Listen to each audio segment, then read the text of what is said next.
یو یهودی کافر راغی رسول الله صلی الله علیه وسلم سره میلمه شو.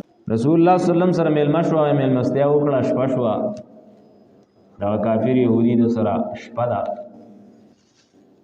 رسول الله صلی الله علیه وسلم لا ویښ شوی نه دی، د شپې د پېشمني ټیم کې پېشمني نه وړاندې هغه پاڅېد او هغه په هغه بستره کې ډک اودسمات یې وکړو او کتلې چې رسول الله صلی الله علیه وسلم لا ویښ شوی نه دی، فورا لاړ ووتو دې دپاره چې زه دته څه تکلیف ورکړم، چې رسول الله صلی الله علیه وسلم ته تکلیف ورکړم. دا د هغه د اخلاقو اعلی مرتبه او اعلی نمونه چې موږ د قرآن کې الله فرمایي، نو د هغې ډېر مثالونه په روایاتو کې راځي.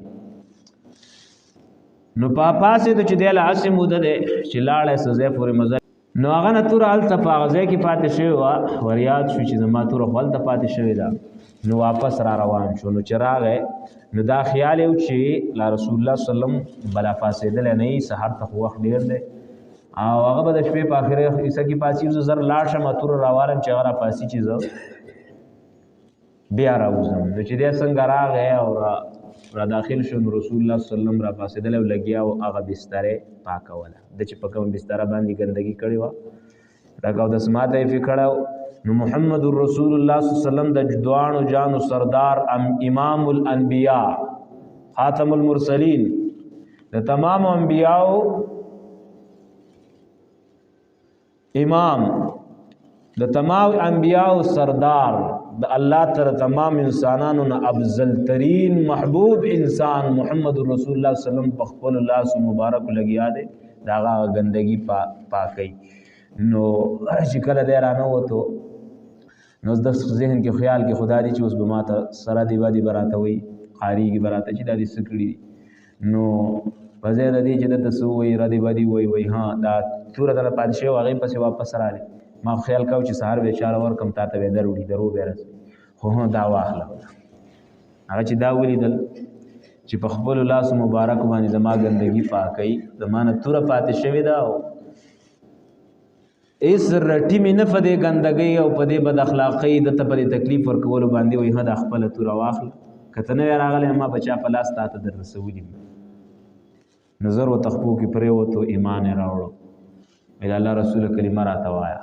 د دې نه بل اوچت اعلی اخلاق او مرتبه د چا کېدی شي.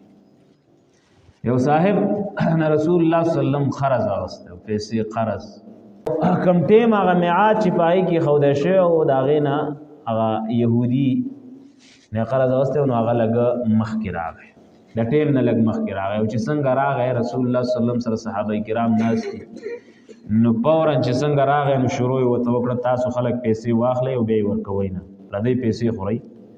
او داسې ردې بدې شروع کړې. عمر رضی الله عنه زر توره راویسته د خپل غاښ نه، وایي الله رسول ستا بېادبي وکړه پرېږده مې نه سر دې کټ کړو. رسول الله صلی الله علیه وسلم ورته وایي کښېنه فارغ هلی کښېنه. په کار خو دا وه چې تا ما ته نصیحت کړی وی چې ته قرض والې نو بیا یې ورکوې ولې نه، د هغه حق دی، خپل حق یې وغوښتو. رسول الله صلی الله علیه وسلم ورته نه وایي چې خبیثه ستا په قرض کې خو لا څه ورځې پاتې دي، لږ صبر وکړه چې وخت پوره شي نو که بیا څه وی او در مې نه کړې بیا وایه. خو دا نه وایي. عمر نه دې تا غلطي وکړه چې تا توره راویسته او هغه ته غوسه شوې، راوچت شوې ورته، دا بوځه بیت المال ته او دته خپل قرض ورکړه او ورسره تا ورته غوسه کړې ده، د دې هم څه ورکړه د بیت المال. په لاره باندې را روان شو، عمر رضی الله عنه ته تپوس کوي روان دي، وایي ته دومره بېادبي ولې د رسول الله صلی الله علیه وسلم وکړه؟ دا خو امام الانبیا دی، د الله محبوب بنده دی، تمام انسانانو کې عظیم عظمت والا انسان دی، الله ته ډېر محبوب دی، دا دې ولې وکړه؟ نو ته وایي ته عمره ته ما پېژنې؟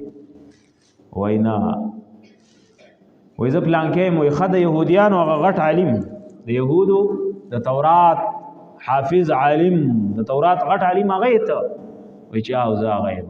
نو بیا خو ته علم والے عالم او د تورات علم در سره دی، تورات کې د محمد رسول الله صلی الله علیه وسلم تا پیشنګویې اورېدلي دي، هغه علامات تا کتلي دي، نو بیا دې داسې ولې وکړو؟